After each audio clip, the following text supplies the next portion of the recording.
Esta semana la hemos empezado terminando el libro segundo de Samuel. Hemos empezado, luego tuvimos un paréntesis con la celebración de la Candelaria, de la presentación del Señor. Empezamos ayer a leer el libro de los Reyes, el primer libro de los Reyes, que ya empieza con la muerte de David y la ascensión al trono de Salomón, después de que Adonías ha intentado dar un golpe de estado.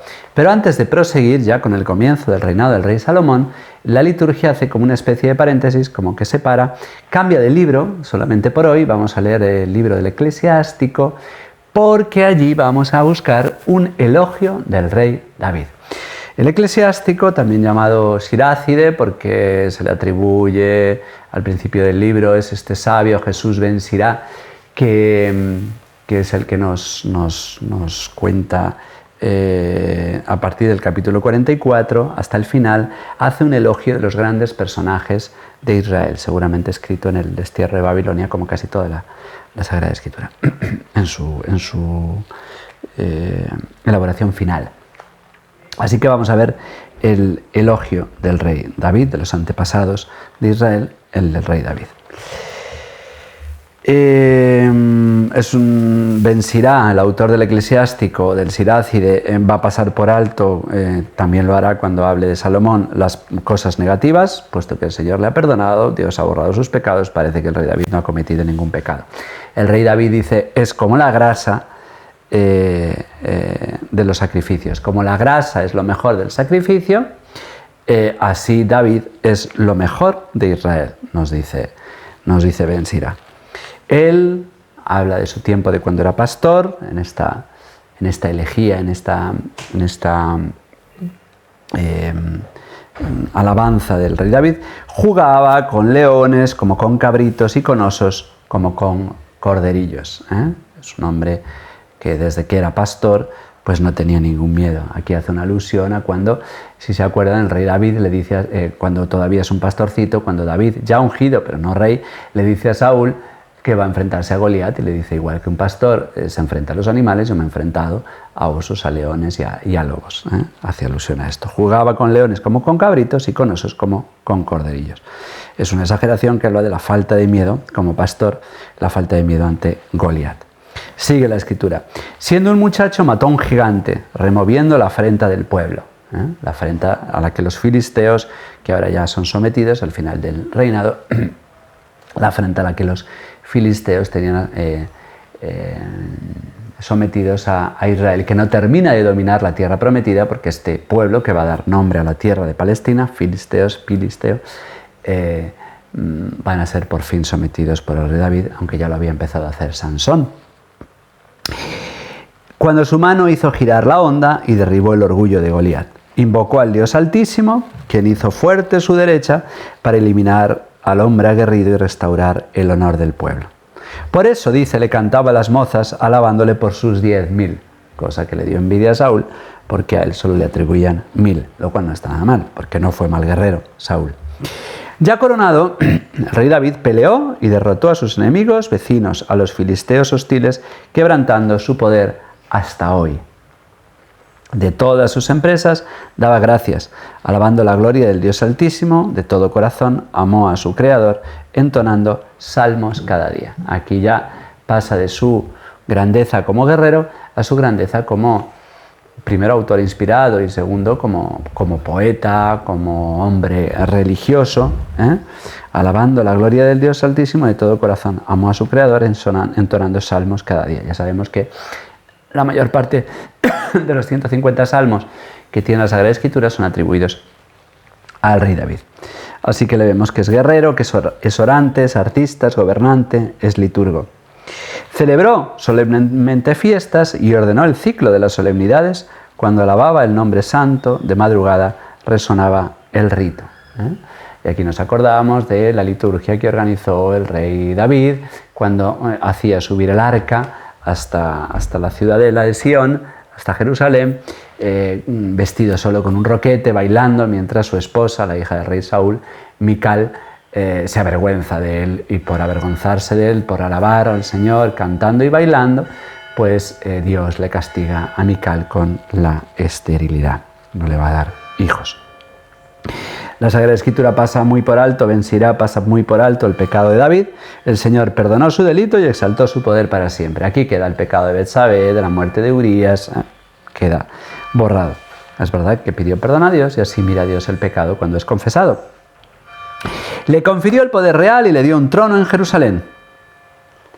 Y ahora, este es el texto de hoy. Yo voy a retomar el texto que hay entre ayer y el que leeremos mañana para hacer una lectura continuada. Entonces voy a retomar el capítulo 2 del segundo libro de los Reyes porque mañana empezaremos, no me acuerdo, me parece que en el cuarto. A ver, lo tengo por aquí. Entonces yo voy a retomar el texto para no hacer mucho lío. No, el tercero. El sábado vamos a leer el capítulo tercero, mañana. Bien, entonces, ¿qué tenemos hoy? Pues las primeras decisiones de Salomón. Ya digo que esto la liturgia no lo cuenta y por lo tanto es menos conocido por el pueblo cristiano. Las primeras decisiones de Salomón, que es fiel a los 3 consejos que veíamos ayer que le da el rey David a su hijo. Resulta que Adonías, el hijo de David, hermano de padre de Salomón, acude a Betsabé, a la madre de su hermanastro, para pedirle a Salomón la entrega de Abisag, la sunamita, aquella mujer joven, virgen, que le ponen al rey David para calentarle, porque está viejito y había sido la última concubina de David, aunque nos dice la escritura que no la conoció. Entonces, Adonías va a Betsabé y le recuerda que en realidad el derecho al trono lo tiene él. Él tiene derecho al trono, pero David se lo ha dejado a Salomón, por lo tanto él renuncia, pero le pide tomar a esa concubina. Debía ser una mujer muy bella y a él le gustaba, mucho más joven que su padre, evidentemente, y esto le sienta muy mal a Salomón. Y esto es muy bonito, bueno, muy bonito si lo aislamos, porque si se acuerdan, ayer les comentaba que Betsabé entra a la presencia de David para pedirle la intercesión por su hijo Salomón. Y ahora vamos a ver cómo Betsabé, la misma mujer, entra a la presencia del nuevo rey, que es su hijo. Ahora Betsabé tiene una nueva misión, ya no es la esposa del rey, ya no es la reina, sino es la reina madre, una figura que tiene muchísima importancia. La reina madre tiene sobre el rey, que es su hijo, una autoridad, una influencia mayor de la que tiene la esposa, es la madre. Qué difícil negarle algo a la madre. Y es muy bonito ver cómo Betsabé, cuando entra en la presencia de David, como veíamos ayer, se postra ante su esposo y ante su rey.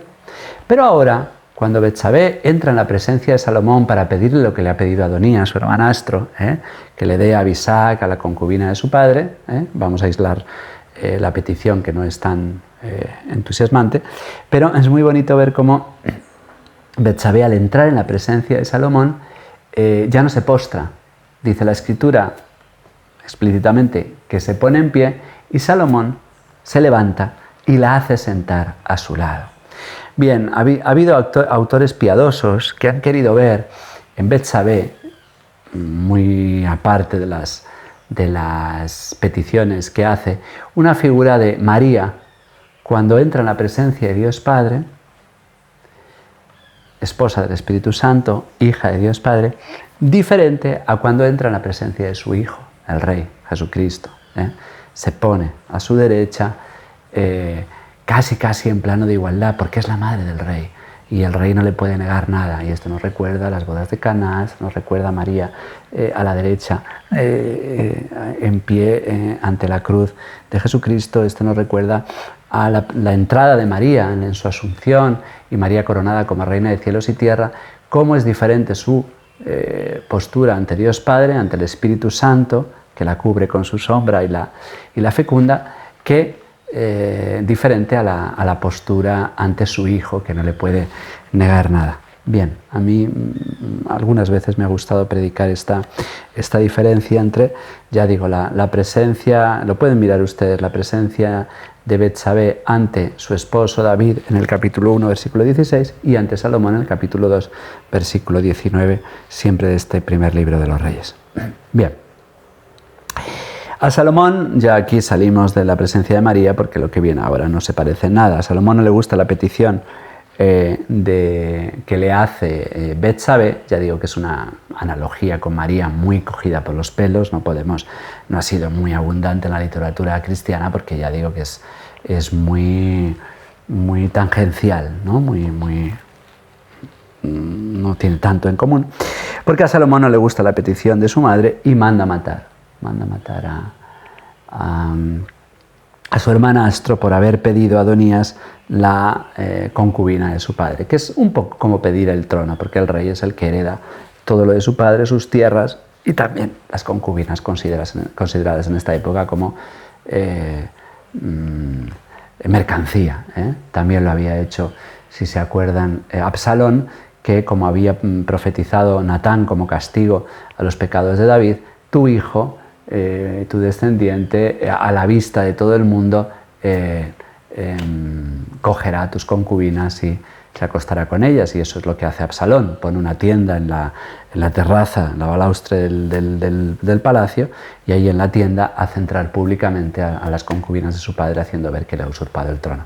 Salomón tiene el temor de que su otro hermanastro Adonías haga lo mismo, tomando a Abisag, la sunamita, como esposa.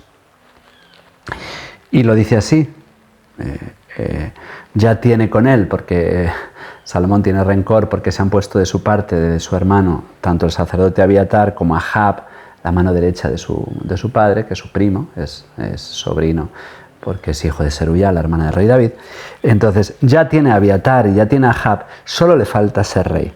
Así que expulsa también a los partidarios de su padre. Expulsa a Abiatar del sacerdocio. Abiatar ya no va a ser más sacerdote, aunque le perdona la vida por haber llevado el arca y por los servicios prestados a su padre David. Y así se cumple un castigo antiguo contra Elí en Silo. ¿Se acuerdan ustedes que Elí ha sido castigado porque sus hijos no los ha sabido educar como sacerdotes, y entonces hay un gran castigo profetizado por Samuel contra Eli, contra su descendencia? Bueno, pues aquí se va a cumplir, porque Abiatar, descendiente de Eli, va a ser retirado del sacerdocio y ahora va a ser entregado a Sadoc.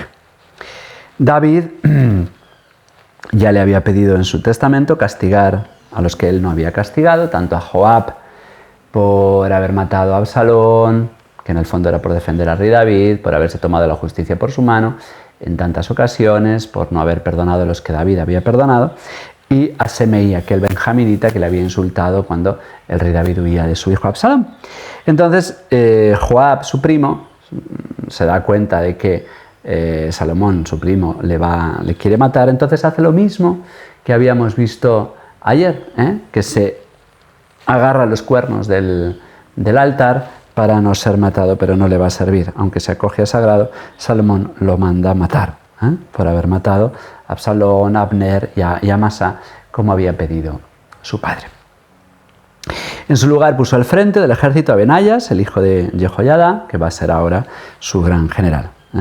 Y ya digo, como sacerdote va a poner a Sadoc en el puesto de Abiatar, del cual van a venir los saduceos, del sacerdote Sadoc. A Semeí no lo mata, pero le va a poner la vida difícil porque le va a prohibir salir de Jerusalén. Pero Semeí, que es benjaminita, se va a ir a Gat, a tierra de los filisteos, faltando a su promesa. Entonces Salomón lo manda a matar. Sabes todo el mal que hiciste a David mi padre. Aquí se ve un cierto rencor. Y tanto de David en su testamento como de Salomón cumpliéndolo, porque Semeí había cometido un delito, que seguir contra el rey y ponerse del lado de Saúl, pero ya está, se supone que había sido perdonado. Yahvé hace caer todo tu mal sobre tu cabeza, dice Salomón. Y así termina el texto hasta el de mañana.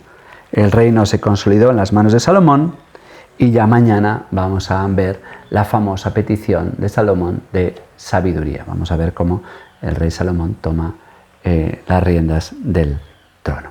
Pues hasta aquí lo dejamos hoy. Que la bendición de Dios Todopoderoso, Padre, Hijo y Espíritu Santo, descienda sobre ustedes y les acompañe siempre. Hasta mañana, si Dios quiere.